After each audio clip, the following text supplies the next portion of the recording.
बहनें क्या होती हैं ये जमाने को मेरे हुजूर ने बतलाया।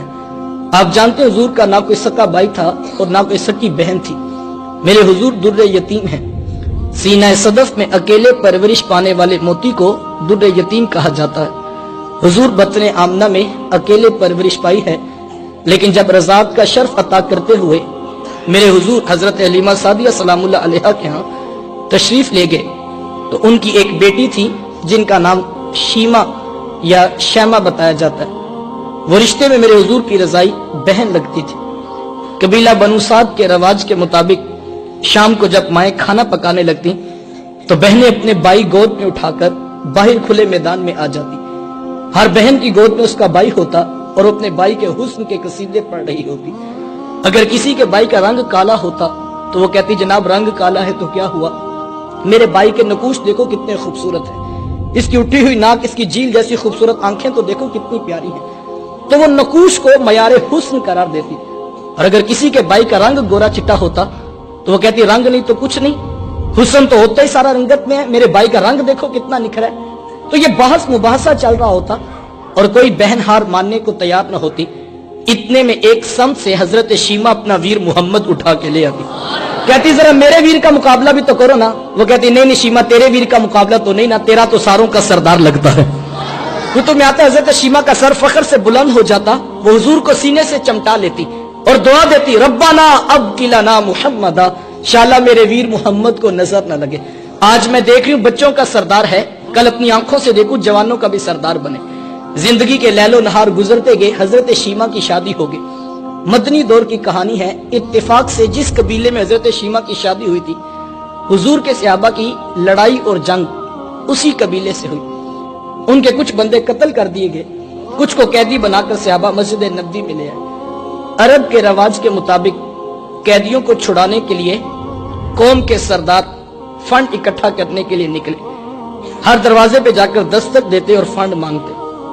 चलते चलते हजरत शीमा के दरवाजे पे पहुंच गए। दस्तक दी तो पूछा कौन, कहा कबीले के सरदार हैं, फंड इकट्ठा कर रहे हैं, तुम भी अपना हिस्सा डालो। तो कहा कि ये फंड किस लिए इकट्ठा हो रहा है, ये रकम क्यों जमा की जा रही है। तो कहा मदीने में एक शख्स है इद्दाए नबूवत रखता है, उसने हमारे लोग पकड़े हैं, हमने अपने कैदी छुड़ाने। तो कहा उसका नाम क्या है। किसी की जुबान से बेसाख्ता निकला मोहम्मद सल्लल्लाहु अलैहि वसल्लम। एक अरसे के बाद हुजूर का नाम सुना तो आंखों में बेसाख्ता आंसू आ गए। कहा उसने तुम्हारे बंदे पकड़े, कहा हाँ उसने हमारे लोग पकड़े। कहा फिर फंड इकट्ठा करना छोड़ दो, मुझे साथ ले चलो। कहा तुम क्या करोगी, कहा मैं तुम्हारे कैदी छुड़ा के लाऊंगा।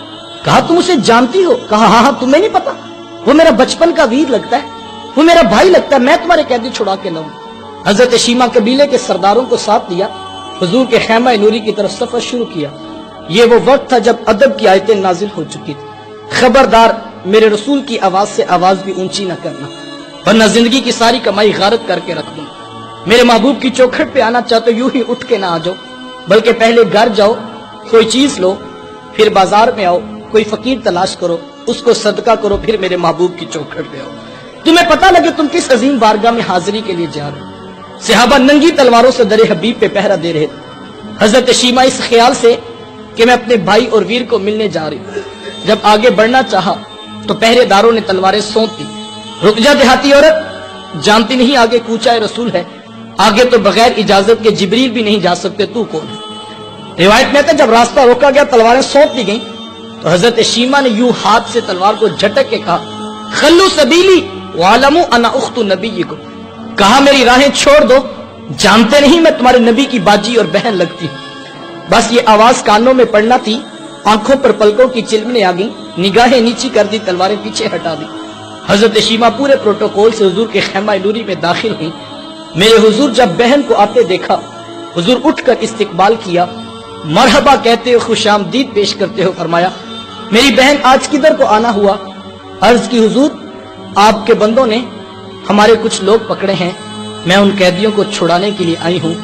हुजूर फरमाया मेरी बहन तूने आने की जहमत क्यों गवारा की, तू घर बैठे पैगाम भेज देती, मैं मोहम्मद तेरे कहने पे सारों को छोड़ देता।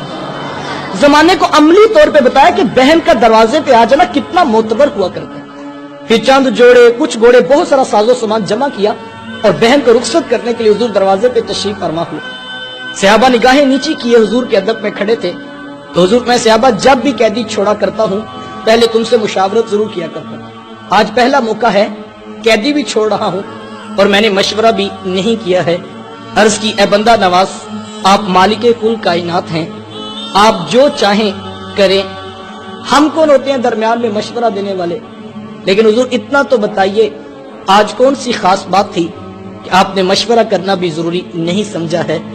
سنو بھائیو، اللہ کے رسول نے کیا ارشاد فرمایا. حضور میں صحابہ، آج میرے دروازے پہ میری بہن آ گئی تھی، اور جب بہنیں دروازے پہ آ جائیں اللہ کا رسول انہیں خالی نہیں موڑا کرتا. اچھی بات دوسروں تک پہنچانا صدقہ جاریہ ہے. ویڈیو زیادہ سے زیادہ شیئر کیجیے.